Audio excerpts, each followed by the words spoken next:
मत करो ना, ये एकदम मोदी जी के ना जुमले की तरह है।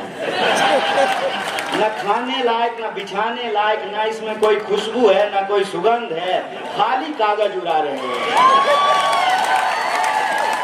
इसको देख करके मुझे जो है ना वो 2000 का नोट याद आ रहा है, गुलाबी वाला। छोड़ दो, मत बर्बाद करो पेपर। ऐसे ही देश को 10 साल में उन्होंने बहुत बर्बाद कर दिया है। आइए अब इस वक्त हम उस नौजवान लीडर को सुनते हैं जिसकी गूंज जेएनयू से उठी और हिंदुस्तान भर में फिरका परस्तों के लिए एक मुसीबत बन गई। जो फिरका परस्तों से तने तनहा बड़ी बेबाकी से लड़ता है, आज पूरे हिंदुस्तान के सेकुलर भाइयों के लिए उम्मीद की किरण जो है, ऐसे हमारे कांग्रेस पार्टी के ऑल इंडिया सेक्रेटरी आली जनाब कन्हैया कुमार साहब को मैं इन अशार से आवाज दे रहा हूं कि मैं भी खाइफ नहीं तख्ते-ए-दार से, मैं भी मंसूर हूं कह दो अगियार से।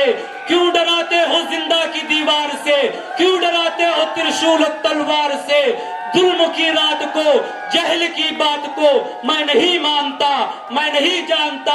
पुरजोर तालियों में इस्तकबाल करे हमारे और आपके और पूरे हिंदुस्तान के चहीते लीडर जनाब कन्हैया कुमार का इस्तकबाल करे। इंकलाब, इंकलाब, इंकलाब।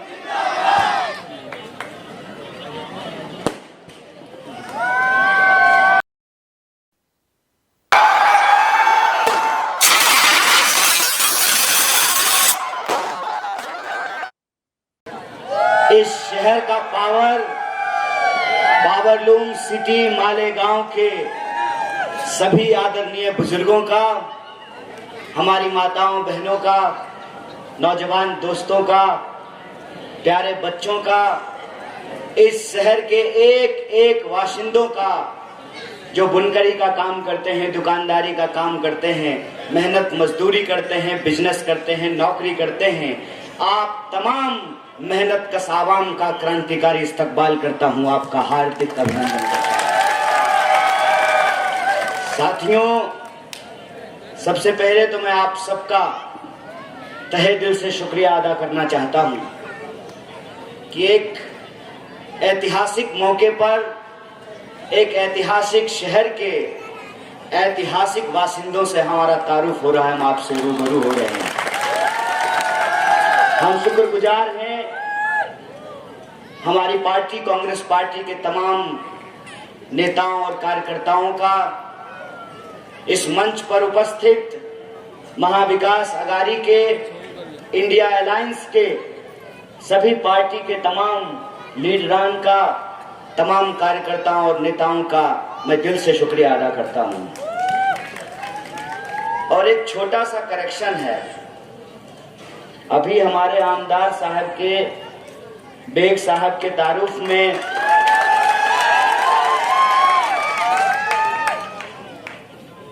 एक साथी ने कहा कि कांग्रेस पार्टी के कैंडिडेट हैं। भाई, खाली कांग्रेस पार्टी के कैंडिडेट नहीं है, इंडिया अलायंस के कैंडिडेट हैं।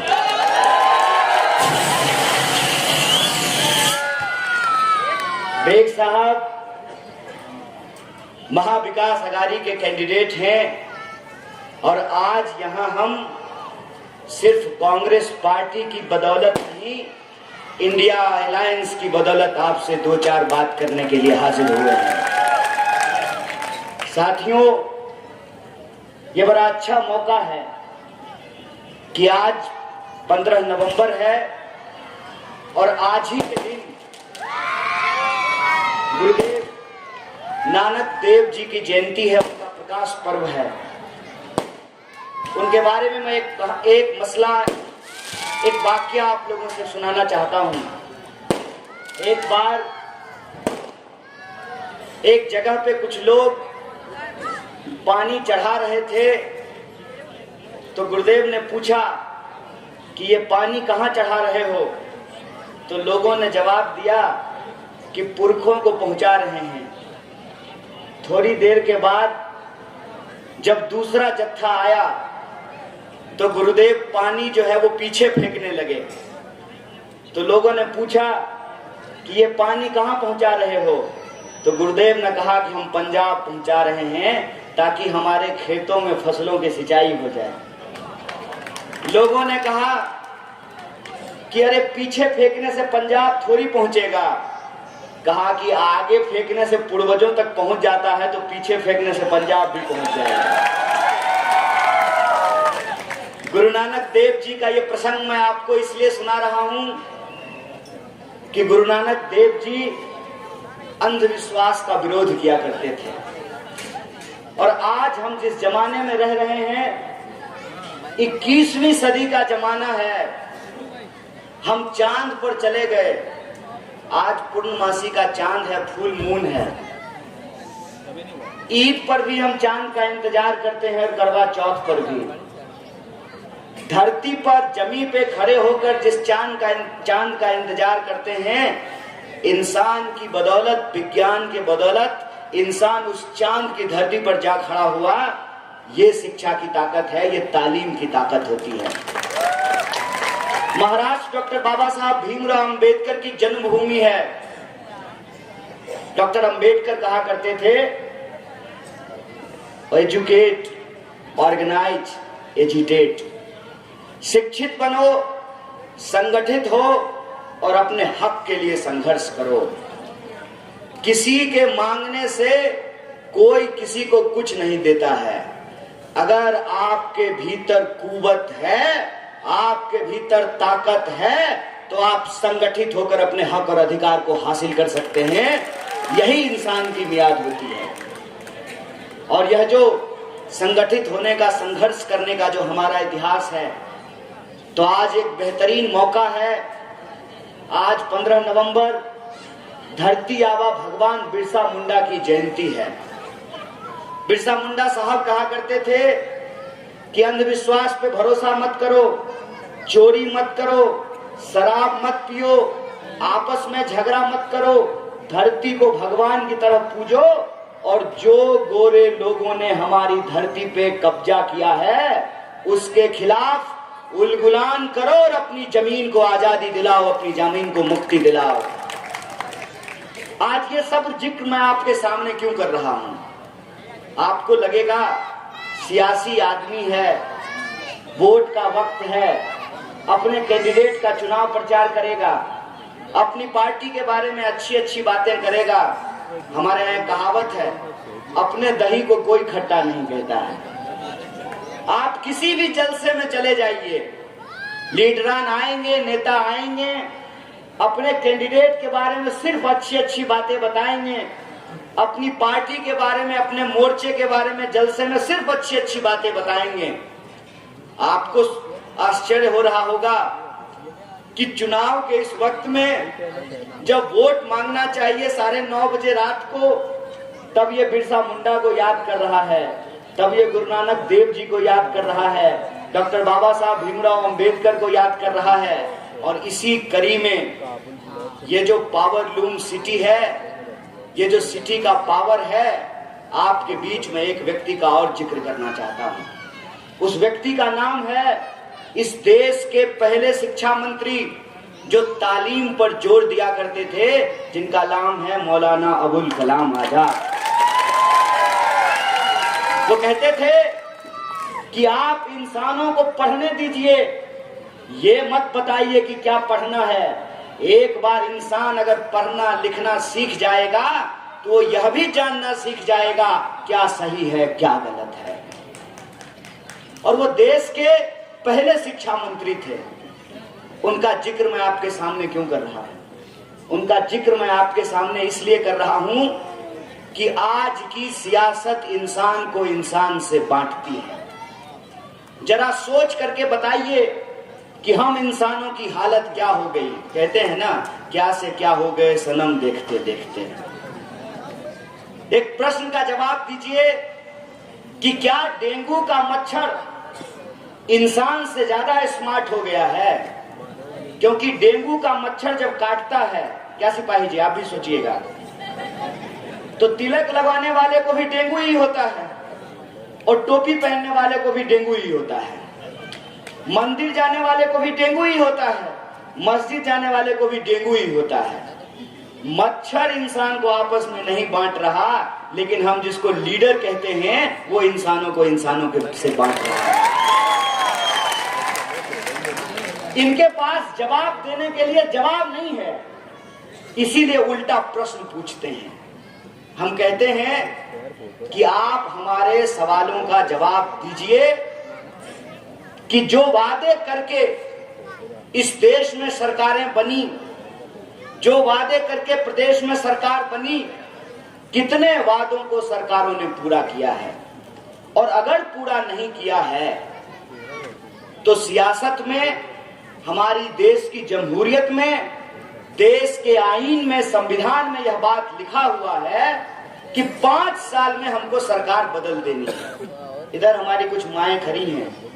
माता जी एक बात बताइए, रोटी जब पकाते हैं तो थोड़ी देर में रोटी को पलटना होता है ना।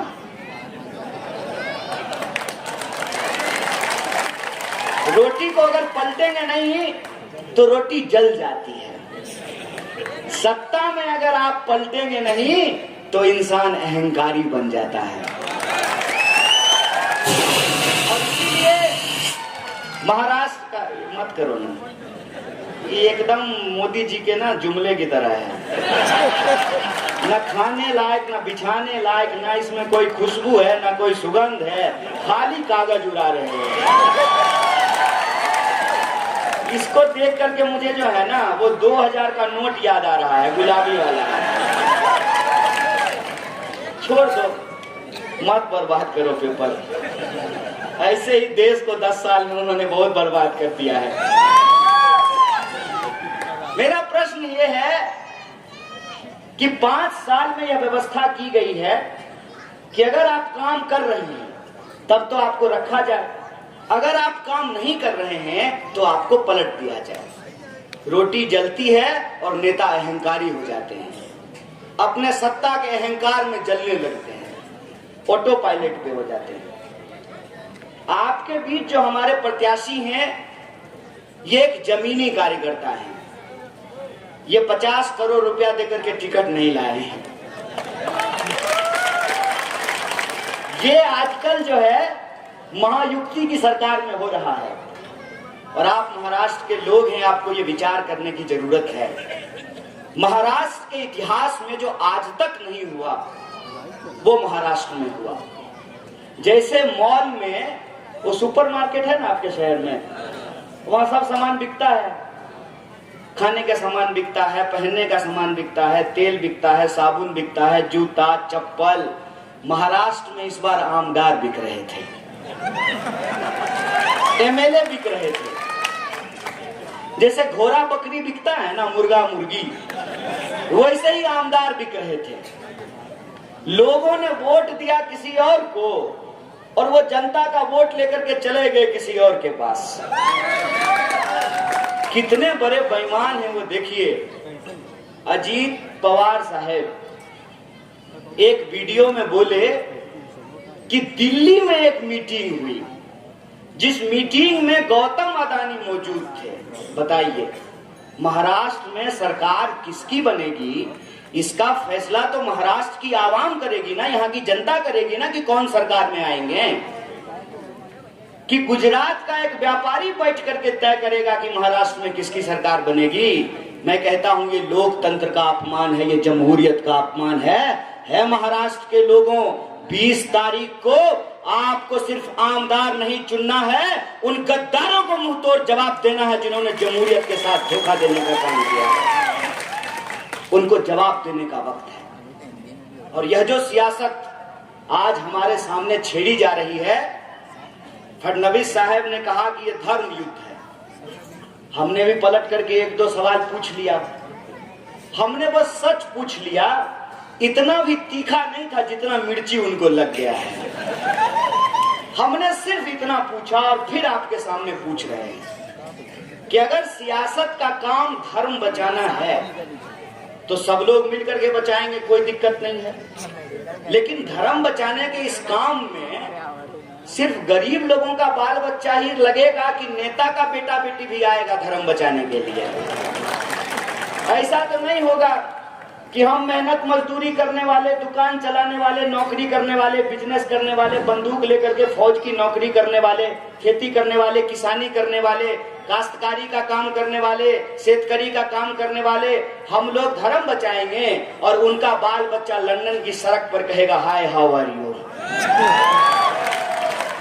वो एक ऑक्सफोर्ड में पढ़ेगा, कैम्ब्रिज में पढ़ेगा, न्यूयॉर्क में घूमेगा, यूरोप के मजे लेगा और हमको कहेगा कि धर्म बचाएंगे। मिल के बचाएंगे। यही तो सवाल मैंने उनसे पूछा। कौन सी ऐसी बुरी बात हमने कह दी? ना उनको गाली दी, ना उनको कोई अपशब्द कहा, ना उनके बारे में कोई खराब बात की। हमने तो इतना ही कहा ना कि ऐसा तो नहीं होगा ना कि हम धर्म बचाएंगे और आपका बेटा बेटी धर्म नहीं बचाएगा। यह बात गंभीरता से हमने एक बार भाजपा के एक नेता से की तो वो नेता छूटते ही बोला, लेकिन योगी जी और मोदी जी को बेटा बेटी नहीं है। तो हमने कहा कोई बात नहीं है, भतीजा तो है ना, जैसा कोई भेज दे हमारे साथ धर्म बचाने के लिए। कितना मजेदार बात है सर जी। वो बीसीसीआई में बैठ करके आईपीएल का टीम बना रहा है और हमको कहता है कि मोबाइल पर ड्रीम 11 पर टीम बनाओ। ये खेल देख रहे हैं। इस देश में 140 करोड़ लोग हैं और इस देश के संविधान की ताकत ये है कि ये देश जितना महल में रहने वालों का है उतना ही झोपड़ी में रहने वालों का है। यह देश जितना अमीरों का है उतना ही गरीबों का है। यह देश जितना पूंजीपतियों का है उतना ही किसानों का है। मेरा एक सीधा सवाल है, ये कैसी नीति देश में चल रही है भैया कि हम जब सामान खरीदने के लिए जाएं तो हर चीज रोज महंगी होती जा रही है, लेकिन किसान जब अपना सामान बेचने के लिए जाए तो हर चीज रोज सस्ती होती जा रही है। जो धान 3000 रुपए प्रति क्विंटल बिका करता था इस बार 2200 रुपए प्रति क्विंटल बिक रहा है। जो कपास 10,000 रुपए प्रति क्विंटल बिक रहा था इस बार 7,000 रुपए प्रति क्विंटल नहीं बिक रहा है। जो सोयाबीन 4,4200 रुपए प्रति क्विंटल बिका करता था इस बार 3,000 रुपए प्रति क्विंटल नहीं बिक रहा है। ये कैसी नीति है भैया जिसमें अमीर अमीर होता जा रहा है। फॉर्च्यूनर बेच करके इंडिवर खरीद रहा है, इंडिवर बेच करके बीएमडब्ल्यू से मन भर जा रहा है तो हेलीकॉप्टर खरीद ले रहा है। और जो गरीब है वो लगातार गरीब होता जा रहा है। शिक्षा महंगी होती जा रही है, स्वास्थ्य महंगा होता जा रहा है, पढ़ाई लिखाई सब महंगा हो रहा है और पढ़ने लिखने के बावजूद हमारे बच्चों को रोजगार नहीं मिल रहा है। इस पर हम जब प्रश्न पूछते हैं तो कोई जवाब नहीं है इस देश की सियासत के पास। मेरा एक सीधा सवाल है, बताइएगा कॉर्पोरेटर साहब, आप भी विचार कीजिएगा। कलेक्टर का बच्चा कलेक्टर बनना चाहता है, एक्टर का बच्चा एक्टर बनना चाहता है, डॉक्टर का बच्चा डॉक्टर बनना चाहता है, लीडर का बच्चा लीडर बनना चाहता है, लेकिन फार्मर का बच्चा फार्मर नहीं बनना चाहता है। क्यों? क्यों नहीं बनना चाहता है? क्यों? क्योंकि इस देश में सिंचाई महंगी, पढ़ाई महंगी, दवाई महंगी, हर चीज महंगी हो गई। और वो किसान जो हम सबके थाली में अनाज पहुंचाता है, जो हमारा अन्नदाता है, जो शेतकरी है, वो किसान अपने ही खेत की सूखी पेड़ पर फांसी लगाने को विवश है। हर 1 घंटे में हमारे देश में 2 किसान आत्महत्या कर रहे हैं। ये हमारे लिए शर्म की बात है। अगर हमको देश की चिंता है तो हम इसको इस बात पे विचार करना पड़ेगा कि सबसे ज्यादा रोजगार शेतकरी क्षेत्र में लोगों को मिलता है, उसके बाद सबसे ज्यादा रोजगार बुनकरी के काम में लोगों को मिलता है, पावरलूम इंडस्ट्री में मिलता है। जब हम भारत जोड़ो यात्रा कर रहे थे राहुल जी के साथ, कन्याकुमारी से कश्मीर तक पैदल चल रहे थे, तो रास्ते में कई बुनकर समाज के लोग आकर के हमसे मिले, बुरहानपुर के लोग आकर के मिले, मालेगांव के लोग आकर के मिले, स्पिनिंग मिल का मॉडल लेकर के आए थे। और उस वक्त राहुल जी ने कहा था कि अगर हम इस देश की तरक्की चाहते हैं तो इस देश में जो उत्पादन करने वाले लोग हैं, जो प्रोडक्शन करने वाले लोग हैं, जो खेतों में अनाज उगाते हैं, जो फैक्ट्रियों में कपड़ा बनाते हैं, जो कारीगरी का काम करते हैं, जो काश्तकारी का काम करते हैं, हमको उनको मजबूत करना पड़ेगा। अगर फौज की मजबूती चाहते हैं तो हमको सिपाहियों को मजबूत करना पड़ेगा, क्योंकि युद्ध सिपाही लड़ा करते हैं। व्यवस्था है, उस बुनियादी व्यवस्था को कमजोर किया जा रहा है। और कमजोर कैसे किया जा रहा है, एक बात सोच करके हमको बताइए। आदरणीय प्रधानमंत्री जी ने कहा, एक तो उनको आदरणीय आजकल हम कहते हैं क्योंकि उन्होंने लोकसभा चुनाव के दौरान कहा कि वो नॉन बायोलॉजिकल हैं। हम लोग तो सब अपने माँ के पेट से पैदा हुए हैं। प्रधानमंत्री जी ने कहा कि वो नॉन बायोलॉजिकल हैं, तो पता नहीं कहां से हैं, आई डोंट नो। अब प्रधानमंत्री जी को जब ये भ्रम हो गया है कि वो अवतार हैं, ईश्वर हैं, तो कम से कम इतना तो आदर बनता है। आदरणीय प्रधानमंत्री जी ने कहा कि हमारी अर्थव्यवस्था विश्व की तीसरी सबसे बड़ी अर्थव्यवस्था बन गई है। आनंद का विषय है, खुशी की बात है। अगर तीसरी सबसे बड़ी अर्थव्यवस्था बन गया है तो इससे अच्छी बात और क्या हो सकती है। लेकिन मन में प्रश्न ये है कि तीसरी सबसे बड़ी अर्थव्यवस्था बन गई है तो वो 80 करोड़ लोग कौन हैं जो 5 किलो अनाज लेने के लिए गरीबों की लाइन में लगे हुए हैं। कैसे अर्थव्यवस्था मजबूत किए हैं सर जी। इंग्लैंड को पीछे छोड़ दिए, तो वीडियो कॉल करके ही अगली बार दिखा दीजिएगा प्रधानमंत्री जी कि वहां भी 80 करोड़ लोग 5 किलो अनाज लेने के लिए लाइन में लगे हुए हैं क्या लंदन की सड़कों पर। इसका मतलब यह है कि अर्थव्यवस्था का विकास हो रहा है, लेकिन देश का नहीं, प्रधानमंत्री जी की अर्थव्यवस्था का विकास। इसीलिए आप देखिए, इस कुनीति के चलते, इसको मैं कुनीति कहता हूं, इस कुनीति के चलते हर एक घंटे में 2 किसान आत्महत्या कर रहे हैं। रोज बुनकर लोग अपना काम बंद कर रहे हैं, फैक्ट्रियां बंद कर रहे हैं, क्योंकि बिजली बिल को प्राइवेटाइज करके बिजली बिल इतनी महंगी कर दी गई है कि बुनकरों के लिए उत्पादन करना मुश्किल हो गया है। हम कहते हैं महाविकास अघाड़ी का एक ही संकल्प है, देश के जो बुनियाद हैं किसान और कारीगर, उनको हम बचाएंगे और निजीकरण को बंद करेंगे। ये हमारा संकल्प है, संकल्प लेकर के हम आपके बीच में आए। यह जो कुनीति है, उस कुनीति पे हम रोक लगाना चाहते हैं। भारत के इतिहास में आज तक ऐसा नहीं हुआ। 45 साल में देश में सबसे ज्यादा बेरोजगारी है। दुनिया का सबसे नौजवान देश है हम। दुनिया का हर 5वां युवक भारत का रहने वाला है, हिंदुस्तानी है। लेकिन हमारी हालत यह है कि पढ़ने लिखने के बावजूद ITI किया है, बीटेक किया है, पॉलिटेक्निक की है, टीचर की पढ़ाई की है, पत्रकारिता की पढ़ाई की है, MBA किया है, तमाम तरह के कोर्स करने के बावजूद आज हमारे बच्चों को रोजगार नहीं मिल रहा है। इनको क्या फर्क पड़ता है। हमारे यहाँ कहावत कहते हैं, जाके पैर न फटे विवाही, वो क्या जाने पीर पड़ाई। जिसके पांव में दरार नहीं पड़ी हो वो दूसरे का दर्द नहीं समझ सकता है। अपने बच्चों को विदेश में पढ़ाते हैं, इसलिए इनको फर्क नहीं पड़ता है कि हमारे स्कूल में पढ़ाई हो रही है कि नहीं हो रही है। आए दिन आप अखबार उठा करके देख लीजिए, अखबार में खबर आता है कि सैकड़ों स्कूलों को बंद कर दिया गया है। बताइए ये कैसा विकास हम कर रहे हैं। जहां हमको नया स्कूल खोलना था, नए विश्वविद्यालय बनाने थे, नया कॉलेज खोलना था, उल्टे यहाँ पर कॉलेजों को बंद किया जा रहा है, स्कूलों को बंद किया जा रहा है। मेरा एक छोटा सवाल है, आमदार साहब, आप आमदार होंगे, सरकार बनेगी, आप सरकार में होंगे, आपको विधानसभा सरकारी चाहिए, आपको गाड़ी चढ़ने के लिए सरकारी चाहिए, बंदूक वाला गार्ड सरकारी चाहिए।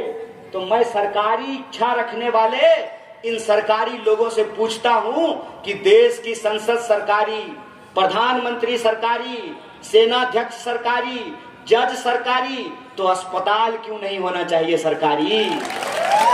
स्कूल क्यों नहीं होना चाहिए सरकारी? सड़कें क्यों नहीं होनी चाहिए सरकारी?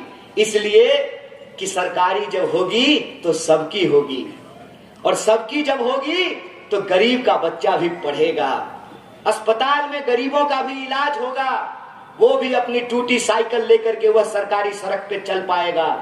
इस देश के भीतर जो असमानता फैलाई जा रही है, यह असमानता सबसे बड़ी समस्या है, लेकिन उस असमानता पर हमारी नजर न जाए, इसीलिए धर्म का शगुफा छोड़ा जाता है। कितना मजेदार है आप समझ लीजिए। एक बार आप धर्म को सियासत में ले आइए, फिर आप जमीन पर एक पैसे का भी काम मत कीजिए, एक पैसे का काम मत कीजिए। आपने धर्म सियासत में लाई, जमीन पे आपको उतरने की जरूरत नहीं है, क्योंकि ऊपर वाले के नाम पे आपका सब कुछ हो जाएगा। अरे भगवान है मंदिरों में, अल्लाह की इबादत आप कहीं बैठ करके कर लो। गुरु नानक देव जी को हम याद करते हैं, वो कहते हैं गरीबों के सेवा में ही परमार्थ है। आप किसी भी महापुरुष के बारे में बात करो। मैं अभी अमरावती से आ रहा हूं। अमरावती में राष्ट्र संत तुकरे जी महाराज पैदा हुए। लोगों की सेवा में ही शक्ति होती है। ये नया कलेवर का आया है सिस्टम। ये नया कलेवर का सिस्टम है कि इंसानों को उसके पहचान के आधार पर बांट दो, इंसान आपस में लड़ेंगे, हम आराम से उनकी संपत्ति लूट करके अपनी तिजोरी भरेंगे। यही काम अंग्रेज हमारे खिलाफ किया करते थे, यही काम अंग्रेज हमारे खिलाफ किए। हमको आपस में लड़ाया, हमारी संपत्ति लूटी और उसको लेकर के ब्रिटेन गए। मैं कहता हूं, हे महाराष्ट्र के लोग, ये 21वीं सदी के अंग्रेज हैं। ये महाराष्ट्र के लोगों को आपस में लड़ा रहे हैं और महाराष्ट्र की संपत्ति लूट करके अपनी तिजोरियों में पहुंचा रहे हैं। इसीलिए जब आप 20 तारीख को मतदान करने के लिए जाइएगा, तो आप उन मसलों पर मतदान कीजिए जिन मसलों से आपका जीवन प्रभावित होता है, जिससे आपके जीवन में असर पैदा होता है। और आपके जीवन में किन चीजों से असर पैदा होता है? आपके जीवन में असर पैदा होता है महंगाई से। बताइए हमको, एलपीजी का सिलेंडर कितने में मिला करता था? बोलिए, अभी बोलने पे जीएसटी नहीं लगा है। 400। अब कितने का मिल रहा है? दाल कितने का मिलता था, अब कितने का मिल रहा है? पेट्रोल कितने का मिलता था, अब कितने का मिल रहा है? लगातार महंगाई बढ़ती जा रही है, लगातार बेरोजगारी बढ़ती जा रही है, लगातार जवानों की आत्महत्या बढ़ती जा रही है, लगातार जिस महाराष्ट्र में कहते हैं मुलगी सिखली प्रगति झाली, लड़कियों को तालीम देने से प्रगति होती है, जहां यह बात कही जाती थी, वहां आए दिन महिलाओं के खिलाफ बलात्कार की घटनाएं होती हैं। और यह जो बात है, इस बात की गंभीरता को आप समझिए। आज एक पत्रकार ने मेरे मुंह में माइक लगा करके हमको पूछा, कहा कि भाजपा कह रही है बटेंगे तो कटेंगे। हमने कहा बिल्कुल ठीक कह रही है, लेकिन ये नारा नहीं है, चेतावनी है। चेतावनी ये है कि बट रही है रेल, बट रही है तेल, बट रहा है भेल, बट रहा है गैस, बट रहा है पोर्ट, बट रहा है एयरपोर्ट। किसको? प्रधानमंत्री जी के दोस्त को। और कट क्या रहा है? कट रहा है प्रधानमंत्री जी की जनता की जेब। प्रधानमंत्री जी की जनता की जेब कट रही है। आप एक बार अस्पताल में जाइए अपना किसी का इलाज कराने के लिए, आप देखिए कि कितना भारी भरकम बिल आता है। आप बच्चों को पढ़ाने के लिए जाइए स्कूलों में, देखिए उसका ड्रेस खरीदने में, उसकी कॉपी खरीदने में, उसका जूता खरीदने में, उसका टाई खरीदने में आपके पसीने छूट जाएंगे। जो हैंडलूम में काम करने वाले लोग हैं, वो मीटर देख करके जो है उनका दिमाग खराब हो जाएगा। वो मीटर ऐसे चलता है जैसे कोई सिरिंज लगा करके आपके नस से जो है खून निकाल रहा हो। आम इंसान की जिंदगी को इतना दुभर कर दिया गया है, और सियासत से आम लोगों के जो सवाल हैं, रोजी रोटी, कपड़ा, मकान, शिक्षा, स्वास्थ्य, सड़क, बिजली, पानी और आम लोगों के आत्मसम्मान, उसको गायब कर दिया गया है। ऐसे गायब कर दिया जैसे गधे के सिर से सींग गायब रहता है। इसीलिए आप सबसे मेरा एक निवेदन है, मैं आपके बीच में कोई सियासी जलसा करने के लिए नहीं आया हूं, मैं आपको कोई शायरी और शेर भी सुनाने के लिए नहीं आया हूं। मैं आपसे सिर्फ और सिर्फ ये निवेदन करने के लिए आया हूं कि पूरा देश, पूरा राष्ट्र महाराष्ट्र की ओर देख रहा है। पूरा देश ये देखना चाहता है कि जिस महाराष्ट्र में पैसे का खेल खेला गया, एक चुनी हुई सरकार को गिराई गई, उस महाराष्ट्र की जनता का निर्णय क्या है, उनका फैसला क्या है, वो अपना मुस्तकबिल कैसे तय करते हैं, पूरा देश उम्मीद भरी नजरों से आपको देख रहा है। मेरा एक सीधा सवाल है कि अगर फडणवीस साहब को डिप्टी सीएम ही बनना था तो उद्धव जी साहब ठाकरे में क्या दिक्कत थी? यह चुनी हुई सरकार तोड़ी क्यों गई? यह चुनी हुई सरकार इसलिए तोड़ी गई कि जय शाह के पप्पा ने एक स्कीम निकाला है। जानते हैं जय शाह के बाबूजी कौन है? हाँ, वही है, वही है। तो जय शाह के पप्पा ने एक नया स्कीम निकाला है। स्कीम यह है कि वो शिंदे साहब को बिठा करके सीएम की कुर्सी पर, और रिमोट जो है ना, रिमोट कंट्रोल, वो अदानी जी के पॉकेट में रख दिए हैं। उनको ऐसा चीफ मिनिस्टर नहीं चाहिए जो महाराष्ट्र की आवाम के हकूक के लिए आवाज उठा सके। उसको एक ऐसा कठपुतली सीएम चाहिए जो महाराष्ट्र के संसाधन लुटते रहें और वो अपने मुंह पे ताला लगा करके बैठा रहे। इसीलिए पूरा राष्ट्र महाराष्ट्र की तरफ उम्मीद की नजरों से देख रहा है, और आपके ऊपर ये जिम्मेवारी है कि आप पूरे देश को एक संदेशा दें कि जो लोगों के वोटों के साथ गद्दारी करेगा, क्योंकि वोट का अधिकार हमारा बुनियादी अधिकार है, और जमहूरियत में वोट के दम पर ही तय होगा कि शासन कौन होगा। इसीलिए कहते हैं कि अब हम जमहूरियत में रहते हैं, लोकतंत्र में रहते हैं, जहां रानी के कोख से राजा नहीं पैदा होगा, जनता के वोट से जनता का सेवक पैदा होगा। ये जमहूरियत होता है। इस जमहूरियत के दम पर आप लोगों को यह फैसला लेना है कि आप महाराष्ट्र की छवि देश के सामने क्या रखना चाहते हैं। और अगर आपने परिवर्तन का मन बनाया है क्या? ये परिवर्तन वाली आवाज थोड़ी धीमी सी लग रही है। कम से कम इतना जोर से तो बोलिए कि दिल्ली नहीं, कम से कम मुंबई तक तो आवाज पहुंचे। परिवर्तन होगा? दोनों हाथ उठा के बताइए, महाराष्ट्र में परिवर्तन होगा? अगर आप महाराष्ट्र में परिवर्तन करेंगे तो मैं आपसे एक निवेदन करना चाहता हूं।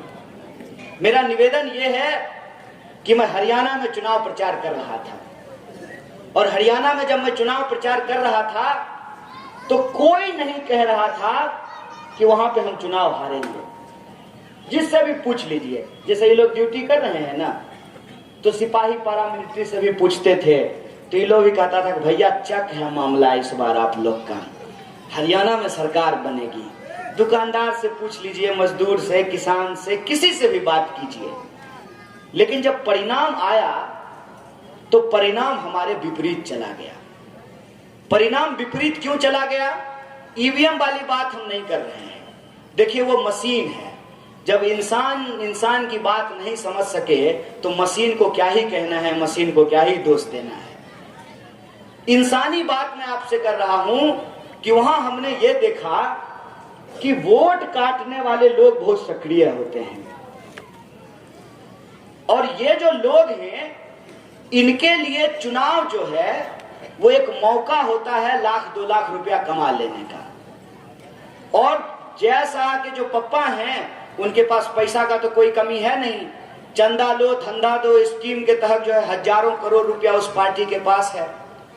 तो वो पार्टी क्या करती है, जगह जगह पर वोट बांटने के लिए अपना सिस्टम फिट कर देती है। जो सीट 100% जीती जा सकती है, जैसे मैं कहता हूं कि सीट पर अगर आपने तय कर लिया तो कोई माइका लाल महाविकास अघाड़ी को नहीं हरा सकता है, 100% की सीट जीती जा सकती है। लेकिन इसके लिए जरूरी हो जाता है कि कैसे वोट का बंटवारा किया जाए।